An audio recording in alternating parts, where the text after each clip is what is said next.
Welcome to the DGD podcast. It is game week, the week we've been waiting for. And I'm not talking about this week zero bullshit, folks. Georgia football takes place Saturday.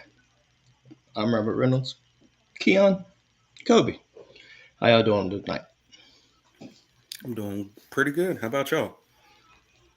Doing great. Doing good, pretty good. Thank you for asking there, sir. Got a loaded show tonight, folks. Obviously, the season is here, and we're going to recap the entire offseason. Taking points away, right? Talking points, some key storylines, things like that. So we're going to talk about that. We're also going to make our predictions ahead of the season. Right? We made SEC conference division rankings. We've made our playoffs, but we're going to look at more Georgia specific tonight. Georgia keeps getting doubted, and the hypocrisy keeps flowing. Going to talk about that a little bit. Just going to leave that there. And then we will let you know how the DGD Pick'em standings look after the first batch of games Saturday. So, with that being said, Keon, let's jump straight into this offseason. Biggest storyline. What would you say would be the biggest storyline? I mean, I'd start with us not being picked to win the SEC. I mean, back-to-back champions. We don't win it. They do a playoff prediction. We're not there. I mean, they're treating us like Keon, we're nobody doubts Georgia, though. Nobody. I mean, what are we? Texas A&M? Are we Tennessee? What the hell's happening? Did we not just win twice in a row? Did I just dream that? Like, was it San Diego State? Kobe, do you want to say anything about that, sir? I guess we'll jump straight into this Georgia doubt. Yeah, I think, like you're saying, Keon especially, I mean, I may understand if somebody wants to ride the wave, and if LSU, if it would have been a clean sweep, like, maybe one person picks LSU, another person picks Alabama, another person picks Georgia, kind of, a little mix and mingle, but kind of the clean sweep, pick Alabama, and really the only reasoning being, they're getting back to playing murder ball. They're getting back to what made Alabama great. They're getting back to being Alabama. We'll see. I mean, I just don't know that anybody's prepared to play murder ball any better than we are. I guess, it's not like they're going to come out and play murder ball and surprise us. You're not going to line up and heavy and run it down our throats. And if you do, then at the end of the year, okay, whatever, we may take one. But I guess the surprise there is if 12-0 Georgia meets 12-0 Alabama, or even 11-1 Alabama in the SEC championship, and we have a slip up like 2021, to say that we get into the playoffs, I think one person has to get into the playoffs losing to Ohio State. I don't think Ohio State's going to be better this year than they were last year. Another one has us playing in it, losing to Bama twice. Lose to Bama in the SEC championship and lose to Bama in the Natty. I just don't think it would go either way. If we beat Bama in the SEC championship and then we have to play them again in the Natty, I will be nervous. The exact same way the other way. It's just hard to beat teams twice in the same year. Especially in the there's SEC. no surprises. I just think to me, listen, I've had so many people that are non-Georgia fans want to basically just kind of laugh us out the building when we say, and we keep continuing to bring up this fact that people keep doubting Georgia, right? You won back-to-back national titles, guys. Like, no one doubts you. Really? Really? Because Josh Pate don't believe so. College Game Day don't believe so. Reese Davis think Michigan. I mean, I'm sitting there looking at it like you can't have it both ways. You can't tell us to basically just be quiet about this disrespect thing, but then in the same breath, doubt Georgia, put Bama in over this right here, right? Like these things, you can't have it both ways. It's a bunch of hypocrisy and it's bullshit because you're trying to basically paint Georgia as in a damned if you do, damned if you don't situation, and I ain't about to stand for that. Just gonna leave that there because you didn't do this shit with Bama when they went back to back in the day. I just guess at some point, like you're saying, you're the king until you're not. You're number one until you're not. It's just like last year for the preseason poll that we weren't number one in the preseason poll. People talk about the preseason going from 1-1 curse. It's like it's because for whatever reason the reigning national champions were not preseason number one last year. Nothing that we did. We went 14-1, won the Natty, beat Bama, and then you come out in the preseason poll and we're not one. And everybody wants to talk about, there goes the chance of the three-peat. Only two schools have ever gone from preseason 1 to Natty, 1-1. And it's like, we would have done it last year. I guess that's the thing. Would have done it 15-0 last year, I guess. So.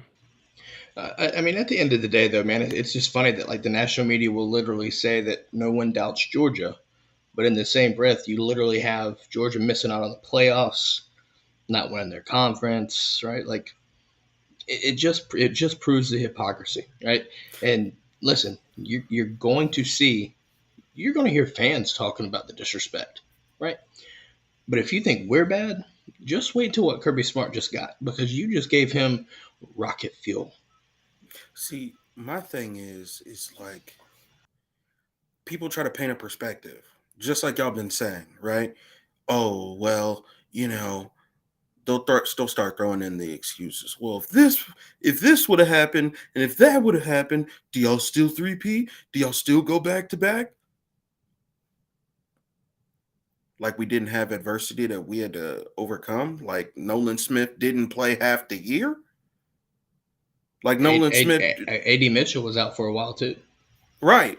Like A.D. Mitchell. Talk about receivers, right? A.D. Mitchell had less than 25 pass catches all year.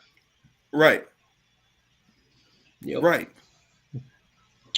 Don't matter though because you're Georgia, right? Don't matter. Excuses don't count if you're Georgia. So. I just guess you can go back. We could sit here and we can go back to every national champion for the past 20 years. And you can pick apart the year they won it. I mean, damn, if I didn't during Swamp Kings. I was like, how in the world did we let these two Florida teams win two natties in 3 years? Especially the 06 one. Yeah, I mean, Chris Leak coming out of Charlotte, man, I remember back in the day, like everybody was in high school was talking about that. But they did Chris Leak dirty too. They kind of painted him out to be a bum. I heard about that, He wasn't no but bum. Chris Leak nah, the wasn't. kid was like one of the best quarterbacks in the country coming out of high school. So good call. Leave it to Florida fans to be Florida fans, right? I guarantee you that. Again, I guarantee you that Swamp King shit was made for or and by Swamp fans. Just gonna leave it there. Got said it was made by Swamp Lizard, huh? But anyways, I see we got some brigadiers in the chat. Project Pat is in the building. G is in the building. That ain't just Project Pat. That's officially back to 63-3. Oh Project my Pat. word! Hold It's on. My officially question is back. this: the back-to-back Grandpappy Pat. That's what I'm talking about. Anyways, guys, let's talk about this right here. It's been a long off season, right? I'll start it off first. We go through spring camp, and we start to hear rumblings about Carson Beck looking good, right? And then G Day pops up, and we see for ourselves the first glimpse of Georgia football for 23, and he absolutely fucking dominates. And now we're sitting here, right, 6 days before our first game. Carson Beck's been named your starter ahead of time, and I don't feel concerned too much. Am I wrong for not feeling any kind of bit of concern or that much concern? Hell Yes or no. no? Hell no. I mean, honestly, I don't fear it at all. I'm ready for it. I think we have a quarterback now that can finally hit all stages and all phases of the field.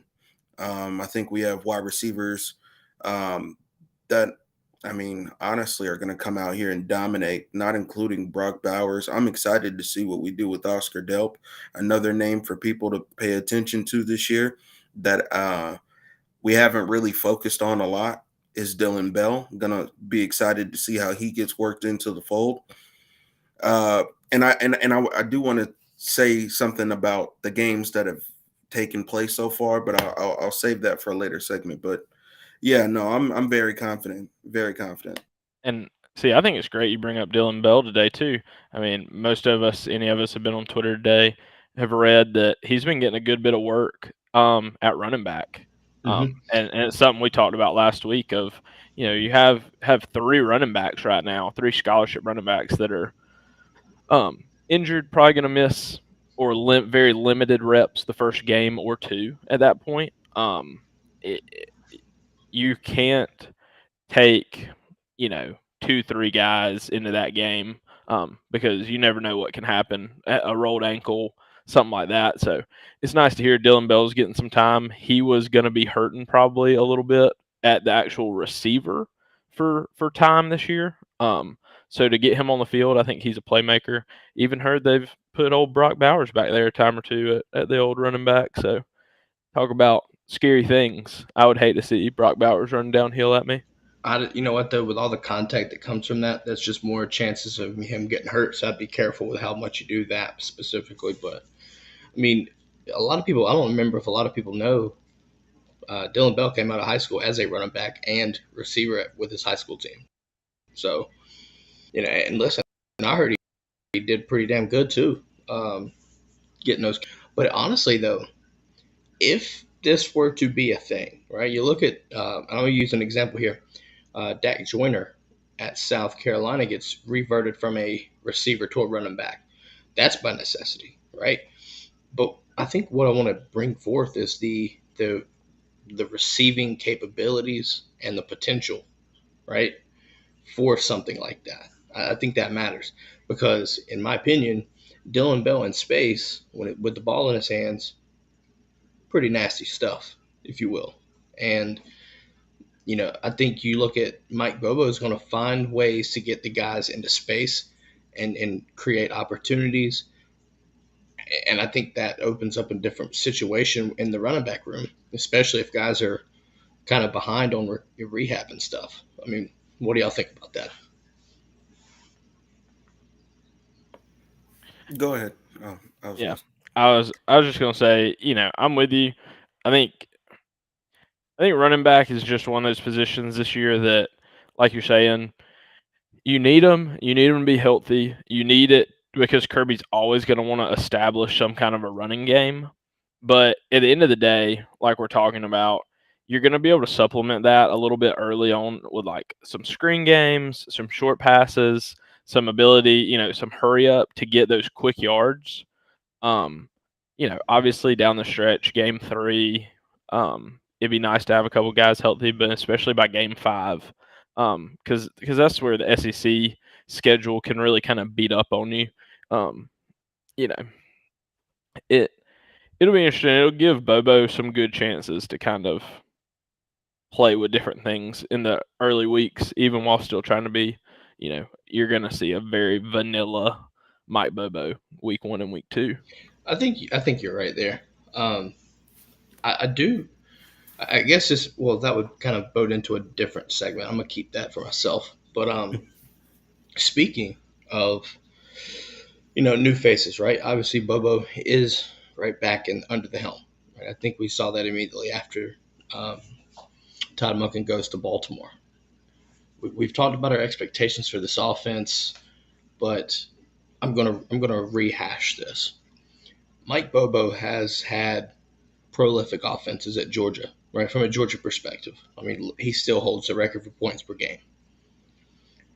But what he didn't have was this much talent at all positions on the offense and a dominant top 10, top 15 defense at the very least as a supporting cast.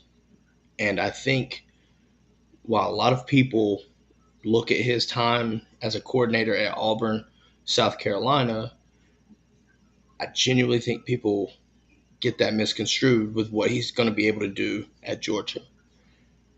If you're a Georgia fan, I don't see an issue at all with this, right? I think when he was first hired, it was, I mean, it took 15 minutes after Todd Monken announced he was going to Baltimore for Kirby to come out and claim Bobo as the OC. And I'm fine with that. But for some reason, Georgia fans kind of still are bickering about this. Is they just don't trust Bobo. And I'm sitting there looking at it. It's like, this ain't 07, 08 no more. This ain't your Mark Richt Georgia anymore. I mean, do y'all have anything to add to that, or No, I'm gonna be honest with you, man. I mean, me personally, um, especially with the Georgia fans that I speak with on a regular, like we have an understanding that, of course, it's a completely different circumstance than from the last time Mike Bobo was here to what it is now. Our roster is literally nothing alike, and I think that's one of the biggest things people don't understand. Because from the last time that Bobo was here, our defense was honestly lackluster at best. Like, so you really had this high powered, what appeared to be high powered offense, but you had no defense to help sustain any of those drives that you were really punching your opponent in the mouth. We are not that team anymore. I mean, especially if you ask outside of our fan base, they'll say, "Oh, well, you just won both of those natties off of the strength of your defense." So with Mike Bobo coming back, I think that turns our offense up even more. Um, and for anybody that's still doubting Mike Bobo, definitely take the time. Do the research yourself. Look up those rosters. Look up those recruits. Look at where they were ranked and compare and Yeah. contrast offense and defense. might I add something? The 7, 8 years Mike Bobo was here as an offensive coordinator, I'm going to give you a list of names, and I want to see if y'all can pinpoint the connection here. Todd Grantham, Willie Martinez, Jeremy Pruitt. Tell me the connection there. Those were your DCs. And one was only here a year. One year. 1 year. Jeremy Pruitt was here 1 year. I think the big thing, I think the big thing is, like you're saying, a comparison for people is Mike Bobo. Even if you don't think he's a great offensive coordinator, and that's your right to think that, I get Georgia fans are going to be biased until he proves something different. But we can sit here and we can talk about names like Jimbo Fisher, names like Dabo Sweeney, guys that have run archaic offenses and with unbelievable talent have won national championships. So I guess even if you believe Mike Bobo is add a touch, add a style, we'll be outdone. I guess even with that, the level of talent we have on this offense is going to be able to beat most people just outright. But I guess my other thing is, like you're saying, with defenses, Mike Bobo has to score 4 touchdowns and 1 field goal, and we win 14 out of 15 games last year. If you score 31, you'd have beaten everybody except Ohio State, if I remember right. So No. Well, yeah, you said four. You said 4 touchdowns and a field goal. Yeah, 31-30, you'd have beat LSU Yeah, I by was one. Yep. Yeah, I was being See but what I you just did there. guess, like you're saying, the difference is, I think the biggest difference, yes, the defense, but then the offensive line. Like, what people fail to realize is, I'm pretty sure John Theus was like the only 5-star offensive lineman, one of the only 5-star offensive linemen we ever had. And we're basically telling you now that 4 out of your 5 offensive linemen are going to get drafted in the NFL next year. And Like, early, potentially too. I yeah. mean, for what it's worth, you're looking at Mims. Mims is more likely going to be a first rounder for sure. You look at Tate Ratledge. I think he has the potential to be a second, maybe. Yeah, I think Mims, Van Pran, then Tate, and then Truss has the ability like 5, 6, 7, kind of like Justin But Schaefer. we've seen value though, man. Like think about this: Georgia in the mid rounds. You look at Sawyer, Jamari Sawyer getting the 6th round, I believe it was. Yeah. To the Chargers, and then the Chargers come out and openly say we should have grabbed him up a couple rounds earlier. Like that's the value that you're getting. But I mean, depending on even then though, man, like you lose this offensive line after the season, and you still got some easily some seasoned guys. I think for what it's worth, been in the system. They're NFL guys too, right? Fairchild, Blasky, right? Jared Wilson. Jared Wilson could be even more athletic than Micah Cedric Van Morris. Pran. Micah Morris, man child, right? Micah Messi Morris, if you will. I'm just going to leave that there. Wallace Smith did say that Bobo is going to be just fine with his play calling. Yeah, I mean, what he had, you have to understand, like when he played Georgia and he was at Auburn and he was at South Carolina, the personnel gap was vastly different. Also, if you look at Mike Bobo's ability to call home run plays, you have to do that on like consecutive plays to drive and score on Georgia. If you look back at his time against us, dude, he's got to hit 4 or 5 a game, and you're blowing people out when you're playing. When you're calling shots for Georgia at this point, like there's levels to it. So, 100%. Oh, guys, we've got one. Hashtag PatFact. UG has never faced UT Martin, so this will be the first meeting ever. Sorry. Yeah, no, I really do apologize for what we're about to do. I think I don't. They're going to walk out of the stadium with a check signed by Josh Brooks. I don't feel sorry at all. Actually, you're right. yeah, no, that's a fact. Now that you mention Well, it, I hope they're ready. as Jack Jenkins once said, "Don't take this ass whipping personally." Just gonna leave that there. I mean, you got it's crazy to think like you're signing some big checks especially week 1, and especially for UT Martin compared to like who we play next week, Ball State.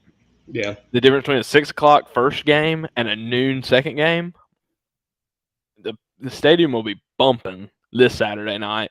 The stadium might be a little, 73,000 ish for noon against a Ball State. You know what I'd like to see though, man, and I'm curious. I know Georgia went through some renovations. We haven't really discussed this too much on the show, but now the bridge is ticketed. For those that have been there, it's going to be interesting to see how that becomes a thing, and do they encompass numbers, right? Like how do they count numbers, right? Because people can pay, like now that you can sit, like the bridge is a ticketed gate, if you will. Do you see that being any kind of thing? I mean, what would you think? I can tell you, it doesn't change anything. You just have to have a ticket to get onto the bridge, but then at that point, like that ticket has to have a seat. So like Okay, it's still 93,000, 92,800 and whatever. So Now I'm curious, like for instance, like Next season, at kickoff next season, there will be more seats in the stadium because that's a two-part renovation. So they yeah. finished one part this offseason and one part next See, offseason. that's what I was wondering too, because like the bridge is right, like they still utilize the bridge. So like when you had, like you remember the 2019 Notre Dame game, right, where they brought in extra Mm-hmm. bleachers for the seats. For numbers purposes, could there, I guess you could say, be a situation where you get a general admission, but you have standing room tickets? Could that be a thing in big time games? Yeah, I think that I think that would be interesting. only if they bring in those bleachers, will they do that. And the only reason they did it for that year was because we played that game. It was Well, part of yeah, our NBC contract, or yeah. Notre Dame's NBC contract. So that wasn't even like a us choice kind of No, I thing. got you. Well, I think it was interesting though too, because like you see the fact that like with marquee matchups, and listen, when 2024 comes around and you bring in Texas and you bring in Oklahoma, these stadiums, like the stadium is going to need those extra seats. If I'm not mistaken, the part of the renovation they extended the press box out, which to me, and I want to get the science of this right, some engineering, if you will. Sorry, guys, being nerdy here. The enclosure, for what it's worth, the extension of the press box encloses the stadium just a little bit more, which could increase the sound retention. Would I believe that to be accurate, or am I overthinking?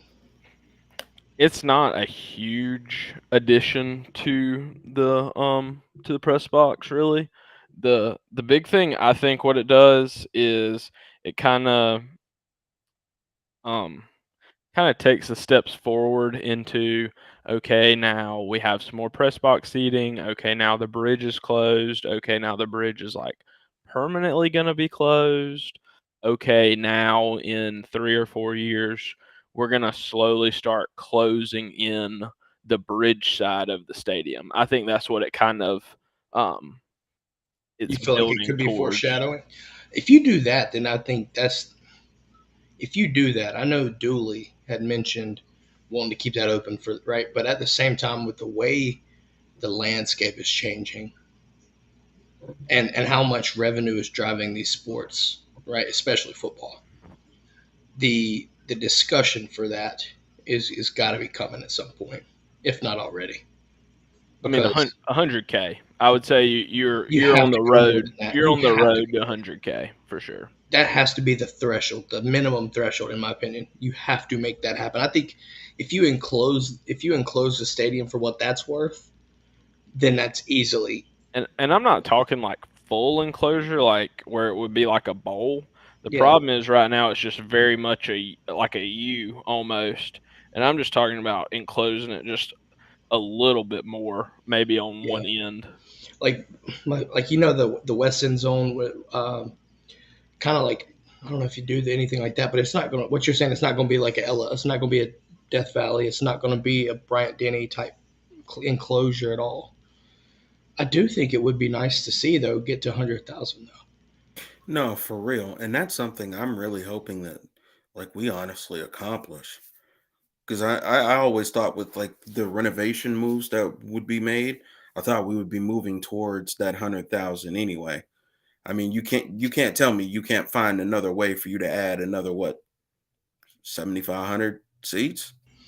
I mean, I think it's easily doable. I know I don't know how the engineering would be, but like the 600 level, you kind of try to get to that.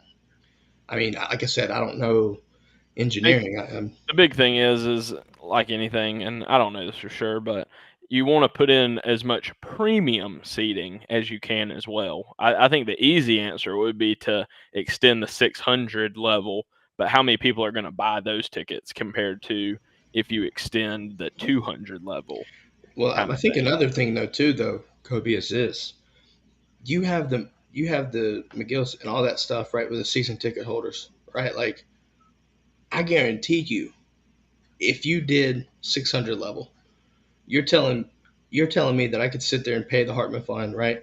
And then you pay for your season ticket. Even if it, I mean, for what it's worth, right? Like I guarantee you there'd be enough people out there to buy the season tickets, right? Regardless how you do what you do with the tickets after you get them, I guarantee you there'd be people for that. Especially looking at these SEC matchups moving forward with the addition of Texas Oklahoma. I'm just going to leave that there. So I think whatever you do, right, you want to optimize the return on investment for sure. I get it. It's expensive. I am here to tell all of you, the moment that those tickets drop, I am in the door. Okay. Whatever it takes. I'm in Texas. I gotta go to UGA versus Texas in Texas. I was Have about to to. say you going to Austin for that, man. That's going to be Oh nasty at man, DKOI. I'm taking a 3-day weekend. I'm gonna have a great time. Gonna float the river like I've done before, and then And eat me keep the some wonderful brisket, mm, and then watch us go out there and just Let Arch Manning have it. talking my get language with the paw bris- deep into. Speaking of, we're 30 minutes in, guys. We still haven't even mentioned. We lost a legend today. Absolutely. Kobe, tell us more about that, man. I know it means something to you as well. You've been a former player, so I'll let you explain what happened. Mr. Sonny Sigler passed away earlier today. Owner, breeder, kind of the Ugas over the years. And it's a big deal. It's a legacy for the university. So it he's been around for a long time, seen a lot of good Ugas come and go, seen a lot of good Georgia Bulldog teams come and go. Our prayers are out to his family for sure. Yeah, no doubt. I don't see 100%. any. I don't see anything changing per se. I would like to think that the Siegler family continues this situation with the Ugas, right? I think that more likely stays the same. We'll see though. But obviously a big loss within the program for what it's worth. So definitely wanted to give a moment to to pay the respects there as well. Guys, let's do this. Let's drop our first sponsor of the show. And because it's Monday and I had this to start the morning, son going to kindergarten. Oh man. Woo! Yeah, so I came back home and I had me a nice hot Tervis cup full of Apotheos coffee, folks. And boy, did not disappoint. Located in Kennesaw, Georgia. Scan this QR code if you're watching or if you're listening. Go to our website, dgdpodcast.com. Click that shop drop down. Go to Apotheos. And every single bag or K-cup that you purchase, 20% of those proceeds from each bag goes directly to the Classic City Collective because Apotheos is the official coffee and cold brew partner of the Classic City Collective. So make sure you get your Apotheos today because it is quite literally the coffee of champions. I digress. And just to clarify, Sonny Siler. I don't know. I feel like I may have said Sigler by accident. Oh, Siler. Okay, Siler. maybe. Sonny Siler. My don't remember. apologies if I did slip up there. I definitely do got to get me some of that Apotheos cold brew. Let you know Gotta right get now. that. Just gonna let you know right there. It'll change your life. Guys, it's time to make some predictions. Kobe, I'm gonna start off with you first. Put you on the spot. Who will be Georgia's MVP this season? Um, I think our defensive line, I think, is going to be. I'm going to give them some love. Just thinking, I think that they have been a room full of big name household guys for the past 2 years between Jordan Davis, Jalen Carter, Nolan Smith, Devontae White. I mean, they've had some guys that Georgia fans have loved and hold, near and dear to their hearts. And now they're kind of like, the unnamed, the no name defense, the no name defensive line. And I don't think that's really fair to them. I think we have some really, really good defensive linemen, Warren Brinson, Nazir Stackhouse, Zion Logue. I mean, these guys have played a lot of significant minutes. TID even, really good player. I think by the end of the year, middle way through the season, a lot of people are going to start to kind of recognize these names, recognize these players, and kind of see the impact they can have on a game. I think that they're going to be able to hold that front. Like we said, we've always prided ourselves in not giving up a lot of rushing yards, a lot of rushing touchdowns.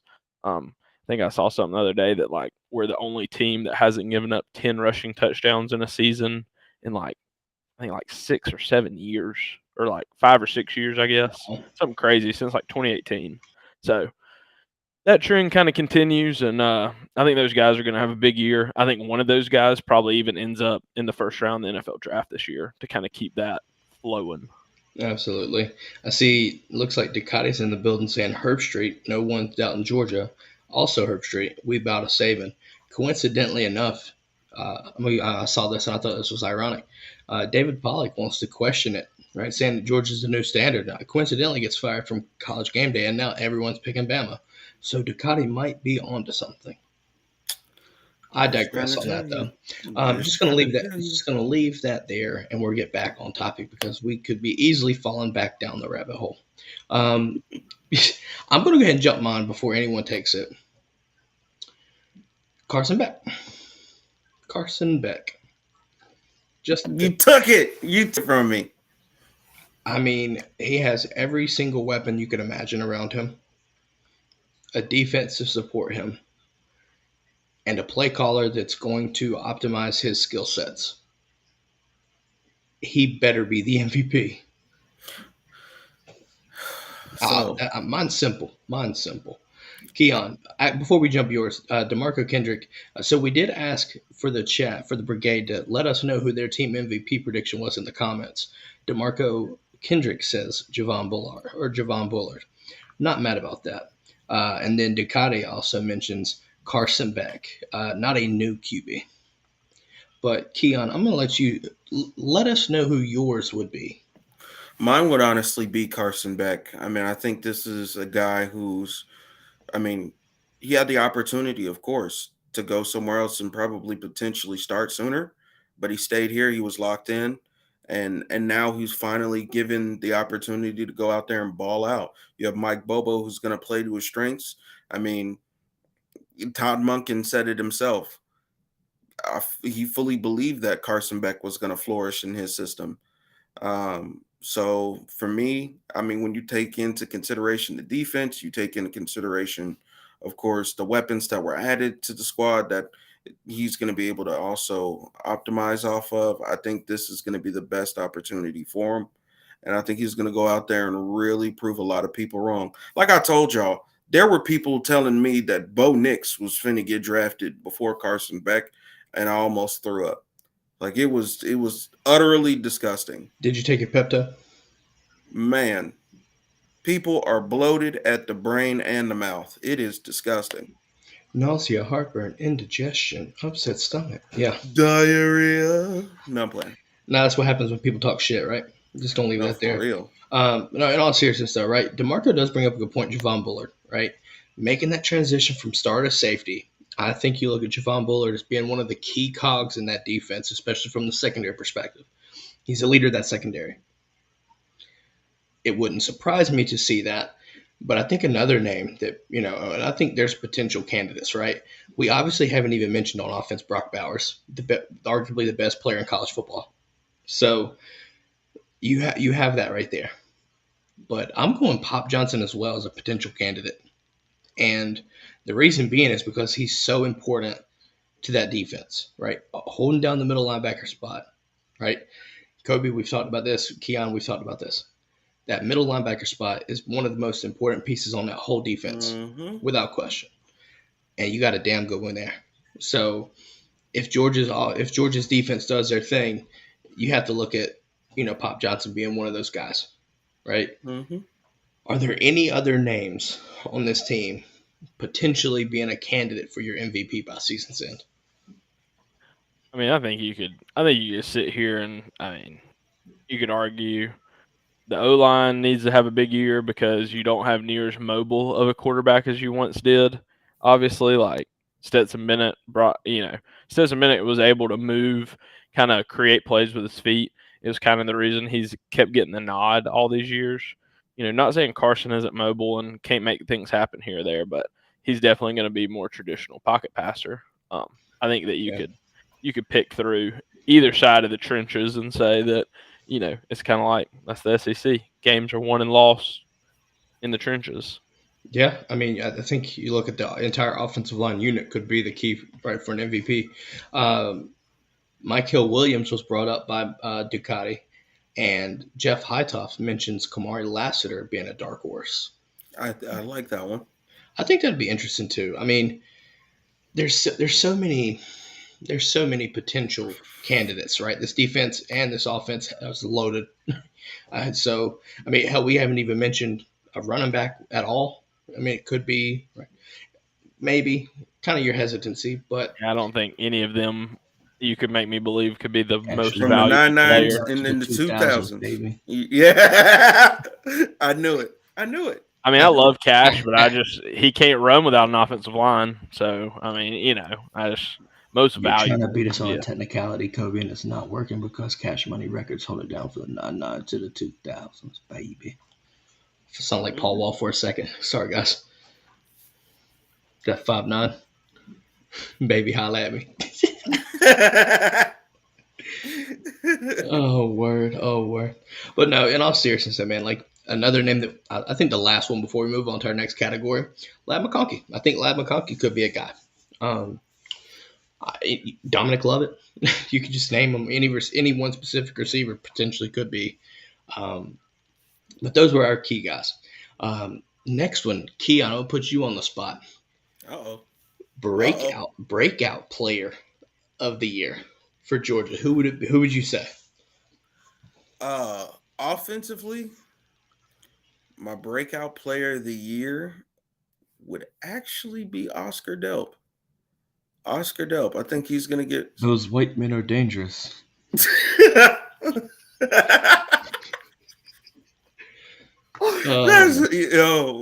but Oscar Delp.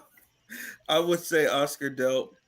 Offensively, defensively, I think Mikhail gonna go crazy. I don't think people are prepared for how crazy I think he's gonna go. I did the young Maybe give me guys. Bear Alex. I mean, sorry, he's not here anymore. What? What? Who is that? Exactly. We thought what he was going to be at USC. Sorry, we tried to let you know. Didn't even start. See, people. Bro, we'll save that for it. We'll save that. We'll save it. Yeah, Save yeah, it. man. Save it. Yeah, man. that's a Wednesday. That's a Wednesday. Yeah, it's thing. definitely a Wednesday. Yeah, come back Wednesday. Definitely come back Yeah. Wednesday. Yeah, because it's week one. I've seen a good thing is Bleacher Report calls it week one. It's just an extended week, but whatever. I digress on that. Ducati mentions Marvin Jones Jr. I think that's an interesting one. Kobe, who would your candidate for breakout player of the year be? I'm gonna see if you hit mine or not. So, like somebody that just wasn't on the team last year, or just in general. Breakout player, however you want to classify it. Explain it if you need to, but breakout player. I'm gonna go early part of the year, so it's probably like first 6 games. Xavier and Sorry. I'm glad you didn't say that. I think that's a good one. That's a good one. I think that I like it. first 6 games, while Smile Munden's hurt, I think he's gonna play obviously a very big part in our defense. I think he's gonna remind a lot of people why he was so highly ranked. I think Freakish athlete. Yeah, and that's the other unfair thing is, especially in the early weeks, he's going to be by far one of the best athletes on either side of the field. And at some point that can help make up for maybe a mental mistake here or there. It always helps. Yeah, I think that leaves me with mine. And my breakout player is Andrew Paul. Yes, sir. From the 214. However, Let's go. Wait for it.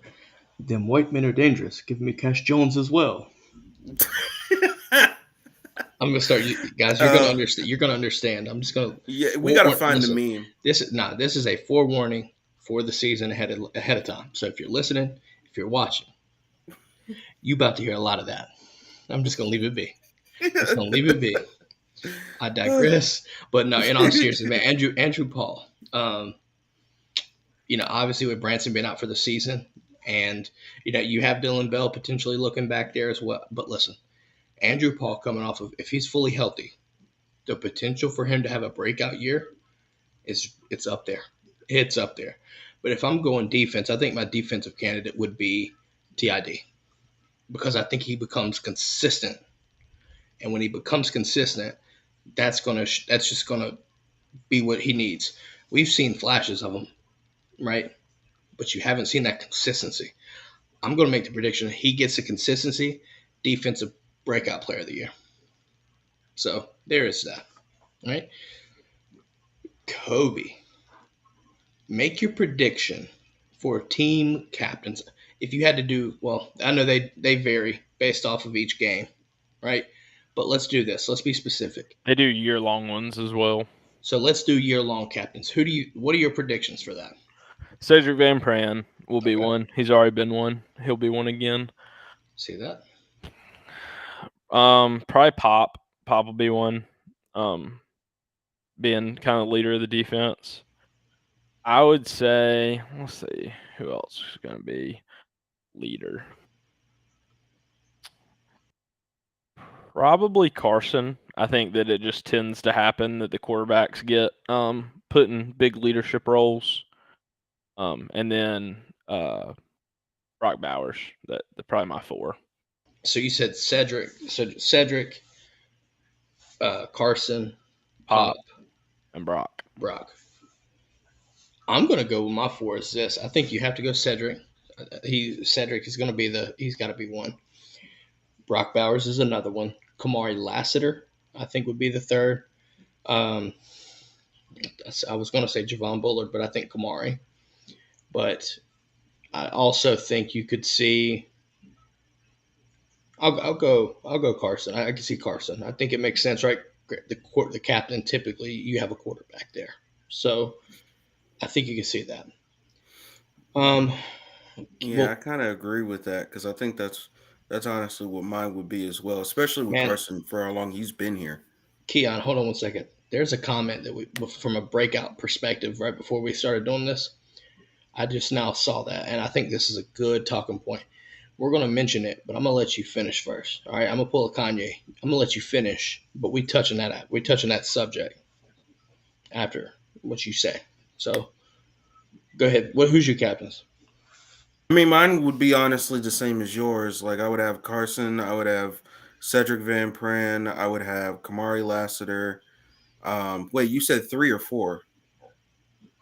Four. Then my fourth one, honestly, actually, I'll give you a defensive lineman. I'll give you Stackhouse. I think Stackhouse. Okay, I like it. I think you could take any one of those guys. Logue. I think Logue would be another good candidate potentially too. I mean, right? It's just a matter of here. Let's see. So we've got 2 breakout guys from the comments since we're touching on captains here. Anyone here going to mention Mekhi Muse? That is a very, very interesting dark horse, and I like it because it doesn't have to be offense or defense, folks. We have a special teamer on this show, and he is sitting there grinning from ear to ear, knowing that we're about to talk a little bit of special teams because I think you could see him return some punts and kickoffs this year. I would like to believe so. What do you think? I'm going to have to see the man in the visor give that the green light before I can truly give it so it's subjective is what you're saying. I just guess, like, as far as a breakout player of the year, I think Mekhi definitely has potential to have a good year. I think the big thing is the man in the visor controls so much behind the scenes in the special teams game that people may or may not see. Of, are we even trying to return this punt, or are we even trying to return this kickoff? Are we just happy taking the ball statistically at the 25? It's a meeting we have every preseason. It basically shows for every 3 yards behind the 25 that you take the ball, you lose how many average points per drive an offense has. And so, all those statistics, he's definitely counting in his head. I definitely hope Mekhi has a big year. I hope he gives him the green light, kind of like Isaiah McKenzie, kind of like Miko had of, you catch that ball and you have space, let's take it to the house. But I also know that he likes to play his defense and play field position and, give Carson and them a good chance to make something happen as well. So I like Mackay as a possible breakout. I definitely think that he is pushing for a scholarship, but I don't know if he necessarily is going to have as big a breakout year as maybe everybody else. It's definitely subjective upon opportunity, but I think he is one that would take that opportunity to run. Let's just be honest. Jeff Itoff mentions Darius Smith, and I think that's another name that, if given the opportunity, right, could definitely see a chance to have a breakout candidate, or become a breakout candidate as well. I mean, you got to find a way to get that athletic kind of guy on the field somehow. That's up to the defensive coordinator and Kirby and all them. That's on them to get him on the field. Dude's freaky, completely freaky there. But I think those are two good candidates, dark horse candidates. But I think those are very good names to mention as well. I'm going to start off this category, and I'm going to piss y'all off. But freshman of the year, Joe Noguera. I'm just going to do that. Just get it out of the way. That dude's going to get on the field. He's going to get on the field often. He's going to hurt somebody, not maybe not physically, like literally, but he's going to lay some hits, and it's going to be fun to watch. Keon, I'm so happy. I'm so happy he's on our team. I don't think y'all understand, because I would hate to see that with someone else. Like honestly, like, can you imagine? Actually, don't even do that. Don't even make yourself upset. Uh, I love that. I love that answer with Janelle Aguero. I would say Damon Wilson.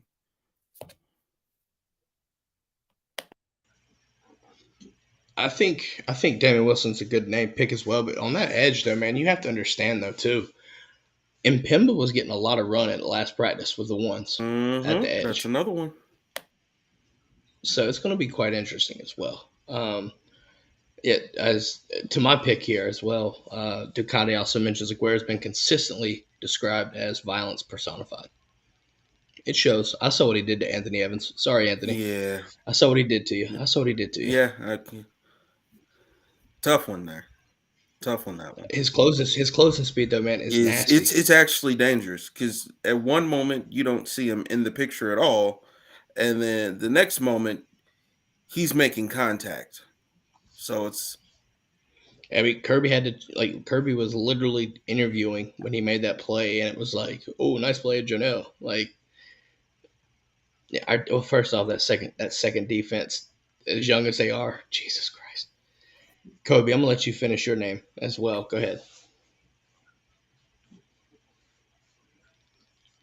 We done took the names out of it. Yeah, I think it's hard because I think, obviously with a really good team like we have, even the past 2 years, really we kind of are just not going to have a lot of freshmen play a ton, knock on wood, hopefully, a ton of significant minutes in big games. Obviously we had a lot of freshmen take snaps last year. We had a freshman starting at safety, but hopefully in an ideal world, you're going to have a lot of upperclassmen taking a majority of your snaps at O-line, at D-line, at middle linebacker, at both your corners, at safety. So I kind of agree with you. I think that somebody that may have a big breakout year, Samuel Mpemba, Damon Wilson, one of those edge guys that on third downs is lined up the opposite side of Michael Williams, because I think eventually what will happen is your like tight end chip or your running back help is going to help on Michael's side, and it's going to give one of those freshmen a one-on-one opportunity with a tackle on the other side.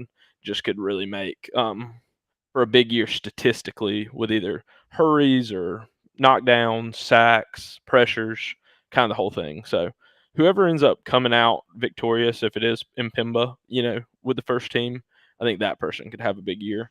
I don't see, obviously Aguero will play some, but still we're very deep at safety. So I'll give you another name, maybe two. Jordan Hall. I think Jordan Hall's going to get some run, especially in that D-line. So you got Jordan Hall there, and watch out for Jamal Jarrett. I got to do it. I got to do it. Yeah. And the reason why I say that is when you look at the changing of the game, right? The call, right? The new play call rule, right? The clock rule, I should say, excuse me. You have to be able to stop the run. Because if you don't, your offense becomes irrelevant because they're never on the field. With that Yeah. being with that being said, his run stopping prowess, if you will, is going to be crucial if Georgia ever gets into a situation where they have to make stops. So watch out for statistically, you're not going to see a ton of stats. He's not going to be a stat filler, but his importance will be kind of similar to what Jordan Davis's importance was, right? Jordan Davis never had the stats like that, but by God, he was important because as soon as he came off the field, you saw a change. I would like to think that Jamal Jarrett is able to do that. I like it. I like it. You were mentioning something about the clock rules. Keon, go ahead and explain that a little bit. What you saw. So from watching, I'll just say because I didn't get the chance to fully catch the USC game, but with the Hawaii Vandy, um, yeah, that accelerated clock is easily taking 2 drives away from each team. Like that game felt so much shorter than what it honestly should have been. Because yet again, with the running clock, no matter if you get a first down or not, guess what? That clock is still going. It didn't stop. So if you can't stop the run, you're going to be screwed. But if you can run, you are going to be in a great spot. Luckily for us as Georgia fans, we do both of those at a really high clip. So good luck to everybody that plays us. I'm with you. I really think that, and I could be wrong. I would be very shocked if this is not a 1 year, like, we tried it, we said we tried it, we didn't love it, and we kind of walked it back a little bit, rule change. But like you're saying, I mean, even Notre Dame Navy, and Navy doesn't That was count the in main my one that I opinion. watched. Yeah. Doesn't, Navy doesn't count. But Notre Dame, first drive of the game, 80 yards, 14 plays, like almost 7 minutes off the clock. I mean, Mhm. that is just, that's a long, long, long drive. That's literally the equivalent of a damn NFL drive, basically. Yeah. So. Speaking of we've talked about a lot of these first week games, if you will. But before we do, let's jump into our second sponsor of the night, and that is our guys over at Alumni Hall. Alumni Hall, located 10 minutes away in Athens, GA. Scan the QR code, go to dgdpodcast.com, drop down, click your shop, go there, get equipped, guys. It's Saturday. And if you're going to be in Athens, go by the store, 1791 Oconee Connector, number 535. Mention the DGD pod, mention the show, get 10% off. In store only, though. But also feel free to go online and go and get you some gear as well. Right, all licensed Nike, Cutter and Buck, you name it, all your brands, all licensed. Get it today. Kobe, I think your shirt came from Alumni Hall. I know mine did. Keon, we'll catch you. We'll get you caught up. Yeah, we'll have to get you spun back up, sir. The first rendition of the revamped DGD podcast, DGD Pick'em, came out.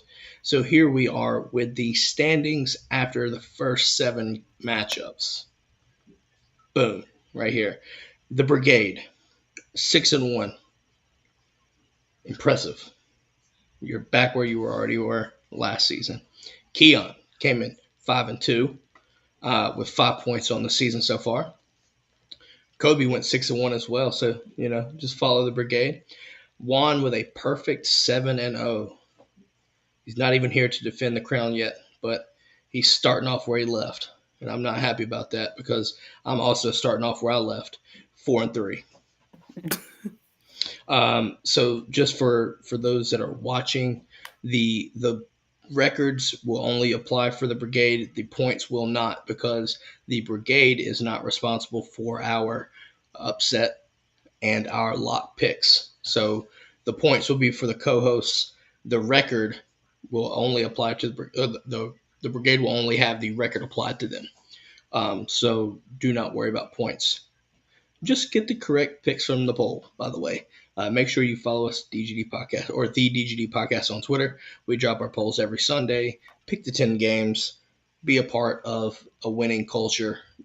Obviously, saying the brigade, you're tied for second right now. So there's that. Yeah. Anything, guys, that stood out to y'all Saturday in regards to this game, or the games, I should say? Keon, you mentioned it. Is it Tom? Yeah, yeah. So USC. I was about to say UCLA. My apologies. USC. I'll go on the limb and say it. Caleb, he's not winning the Heisman this year. And also, this is also confirmed. One of my biggest hot takes of the year. USC is for sure losing at least 2 games, with one of them being against Oregon in Eugene. But yeah, no, that defense is horrible. San Jose was just moving the ball, kind of like at will, but also getting points put up on them. So it's kind of like, to all of the USC fans, I almost said it again. Look at me. To all of the USC fans that were so excited to get Bear Alexander, your team is trash. You will have to deal with this. Introducing our new segment coming Wednesday or Monday shows, by the way, folks. Just want to do a surprise drop there for you. Yeah. So, Keon, since you kind of coined the phrase, I'm gonna let you explain this segment, man. All right. So this segment, it's dedicated to the teams that, especially with us, right? The teams that just all out don't get it done each and every week. Your team is trash. You have to deal with that. Shirts, merch coming to you soon. Be on the lookout for that. But we're gonna each pick a handful of teams. I'll probably end up going last on that, just so you know the real point of your team is trash, and you having to deal with that. Just And because just you to win, clarify too, yeah, I was about to say just to clarify, not necessarily like you see USC's getting it right now. I mean, just because you win, you're safe. You fight a close one, you may see yourself on this segment. You know, um, Florida, we're talking to you. We're coming Oh for you. no, most definite, most nah, definite. Nah, fuck that. Florida gonna be on here often. I'm just I'm gonna let just you know. saying, Yeah, like they really are. week one, they are on my. I mean, on the horizon. I see them, Mm-hmm. and maybe even Utah. It may be double trouble that game. I'm just gonna let Mm-hmm. you know right now. I'm curious. I don't see this happening. But if Georgia ever plays down, if we had a Missouri game, we might see some part. There'd be some questions being raised. I'm going to leave it there. I'm not going to say whether Mm-hmm. it would or not. I'm not trying to sound too homerish, but it might not make it. But we should do a damn sure talk about it. We'll see Mm-hmm. though. Listen, I don't see that happening too much this season, so we might not have to worry about that. However, come, so Ducati also mentions USC is not a contender. He mentions Notre Dame looked like they had polish. You know what though? Hartman looked legit from even if it's Navy, right? It's week one. We'll see what happens when they play because they do have some decent non-con matchups too. He also mentions Hawaii wanted the game more; they just didn't have the ability. Yeah, I think that's another thing. You have to be able to run the ball, and Vanderbilt did not look like they could do it. At all. At And all, really. so Vanderbilt's run game, you're trash, and you got to deal with that. They're just trash. Like they went 5-7 last Bro, year. I know y'all saw this. I know And y'all saw this. The scoreboard hung up by cranes.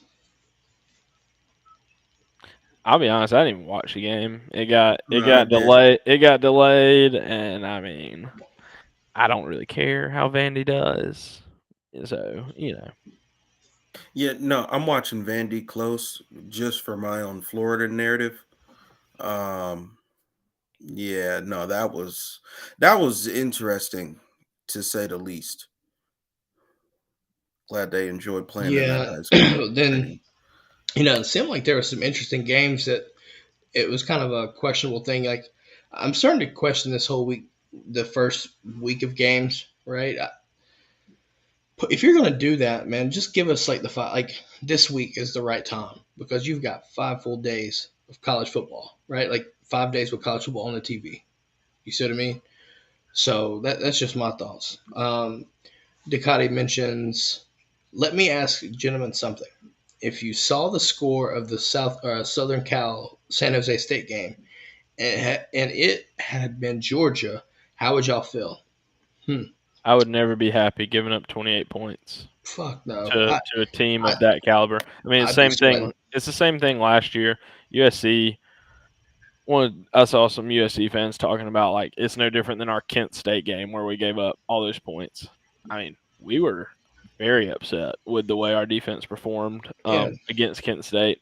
You know, obviously you're gonna have to wait a couple weeks to see how good or bad San Jose State really is. I think that Kent State team ended up being a lot better than we were giving them credit for. I mean, basically their whole roster was picked over in the portal, including their coaches this offseason. So um, it is a first game. It is hard to get up for a little opponent. I mean, obviously, we're going to follow USC for the rest of the year. I mean, you can't write them off in 1 week, but really the big thing you heard all offseason was how improved the defense was, and it just was a very lackluster defensive showing against a Somewhat That very shit mentioned. small. was horrible. Yeah. That I'm still. shit was horrible. I'm gonna look. I'm gonna leave this right here. This right here. I saw this, and it's hard to make Brenton Cox's effort look like effort, but the comparison that I saw, Brenton Cox showed effort compared to the one play that I saw from Bear Alexander. And that was at the goal line too. Might I add?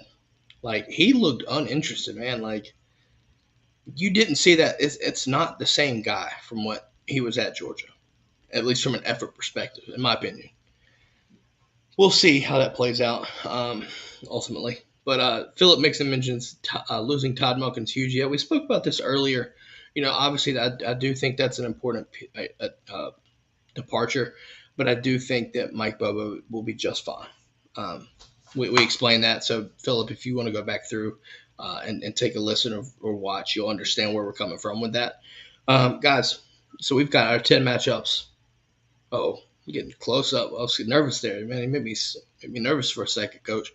You got our 10 matchups for this week. Remember, folks, if you're listening, if you're watching, make sure to go to our Twitter account and vote if you have not already. The votes are going to be closing tomorrow.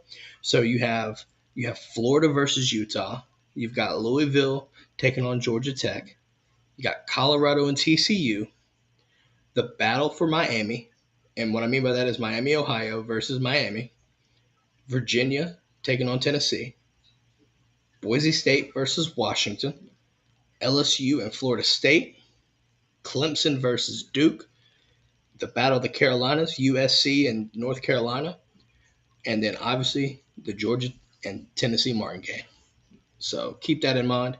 Go vote, folks. Go vote. These will be every Sunday after the matchups. So keep that in mind. And these are some fun ones because week one always has some upsets. I think Louisville's favored by like 8 or 9 against a Georgia Tech with a new head coach, new whole coaching staff, some good players from the portal. And the game everybody on College Game Day wanted to talk about was, watch out Washington. A lot of people have favorited you to maybe even win the pack, but a lot of people are worried you may slip up week one against Boise State. Just not an easy team to beat. Yeah, so Ducati mentions Bear had 1 tackle total and pass deflection. I think it was like a half, like he got like a half a sack or something. I thought I saw like an ESPN stats or something. I don't He's remember. not even starting. Like, He gonna bite his tongue. Let him have it, Keon. Nah, man. Cause nah, man. Uh, next topic. Jesus. Guys, all right, we're gonna wrap it up, but I want to do this first, right? Because Wednesday's show is the season preview, and that is the first game preview. So we are This is the show to anything at this point dating back to January. If you have not said anything that you need to get off your chest, now is the time to do it because we, starting Wednesday, are moving forward. We are not looking back. Any final thoughts? Yeah, just love and prayers still to Devin Willock's family, family of Chandler LaCroix. Both of you should be a part of this team this upcoming football season. Devin, we should be talking about you playing left tackle and not really anybody else. So just looking ahead to this season, you know, still very tough. I feel like it's been so long ago, but a lot of memories are going to kind of start flooding in for a lot of people with those two. So It's a good way to start, man. It's hard to follow after something like that, isn't it, Keon? Honestly, I'll try to, along with everything Kobe just said. Honestly, just thinking about how far we've came. Uh, just looking at the Kirby tenure alone to where we are and the ability to make history yet again, but do something that hasn't been done in nearly 100 years. Uh, Lots on the line. And like our good friend, I don't remember if it was Trey. Does it really count before sports were integrated? Right. Last time it was done was before we had defeated Adolf Hitler. Right. Yeah. I mean, like, are we really? Yeah, we no we offense, don't talk. Minnesota Gopher fans, wherever. No, definitely to hell with them because Minnesota. Did I get it right? The Golden Gophers. The Golden Gophers. Welcome to that sounds almost Irish, didn't it? Welcome to the people from the South trying to imitate Northern accents. Were you at the Notre Dame game? Were you at the Notre Dame game talking like that? No. Bro, I'll tell you, excuse me, for what it's worth, I've been to Ireland. That definitely sounded Irish. Yeah, definitely did. Minnesota. Oh, Jesus. Like, give me the look of the Irish. Like, what? You can't give you that. You're a little sissy. You got to give you the pint, man. That was one thing though. Before we wrap it up, that is the only reason week 0 to me should exist is if you, as the NCAA, want to have these big neutral site games other places and still give teams time to get home and adjust and get ready to play like the regular season. Like obviously Notre Dame and Navy couldn't play that game like week 3 of the season. So I do like seeing the games overseas, just different places, kind of spreading college football. I mean, it's just fun. Taking a page out of the playbook of the NFL, but I mean, for what it's worth, I mean, I think like Notre Dame game just makes sense, right? Being an fighting Irish makes sense. That's just my thoughts there. Other than that, though, I think I'm gonna wrap it up with this. The thumbnail for the show was "Doubt Georgia if you dare." Going back to this earlier, man, you can't have your cake and eat it too. You can't tell us to, everyone, no one doubts Georgia, but then you go and pick other teams. So just gonna let you know here, right? The road to the 3-peat starts now. I don't see us losing in the regular season. We'll have to see what happens come time with playoffs. But until then, we are the reigning, defending back-to-back national champions. And I don't see nobody slowing us down. Maybe not even the rule, not even the clock rule. Ain't even gonna slow us down. And Keon, I'm gonna steal your line here. We're gonna end it off. Everyone else, if you're a fan and you're not a Georgia fan, your team is fucking trash. And I hope you understand that you got to deal with that. I digress. Hell yeah. I digress. Hey, full speed ahead. Natty, 3-peat. It's over with. We'll catch on. Suck. Yeah, see y'all Wednesday. All right, guys. Have a great night. Dogs. Go Dogs.